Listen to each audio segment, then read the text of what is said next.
नमस्कार जय जगन्नाथ। मु आज लंच रे कौन कौन करिछि आपण मानको देखै दउछि, किंतु तरकारी रो वीडियोटा आपण मानको पूरा देखैबी। प्रथमे मु गाजर आलू आ बीट को भाजी देइछि तेल रे। आपण चाहिले डीप फ्राई भी करि परिबे। तापरे बीन्स को भाजीछि, तापरे फूलकोबी की भाजी देइकी काढी देइछि। मु सब परिबा को भाजी देइछि। भाजिकी रखी सारा पर जेमिति आमर मसला कसंती सेमती मसला को कषिची। अदा रसुण आ कंचा लंका र पेस्ट कर देइछि।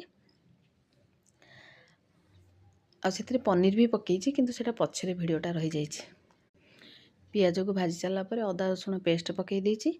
तापरे धनिया गुंड जीरा गुंड हळदी लुण पकेइकी टिके भाजी सारा पर टमाटो को ग्राइंडर कर देइ टमाटो पकई देइछि। तापरे मीट मसला पकेइछि। पुणी 2-3 मिनट कषि सारा पर सेतिरे कस्तूरी मेथी पत्र जोटा पकेइछि। पुणी 2-3 मिनट कषिछि। तापरे काजू चारमगजर पेस्ट देइछि। पेस्ट देइकी 2-3 मिनट कषि बेसम कषिबे नले पिता हे जिवो। तापरे जो परिबा को भाजी के रखि देले ताकू पकई देली।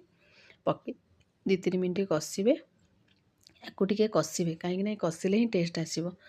कषि सारा पर मु सेथिरे पनीर को छाणिकी जो रखिथिली ताकू पकेइली आ पानी दे देली।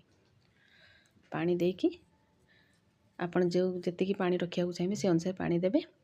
तापर लास्ट को धनिया पत्र मु दे देइछि।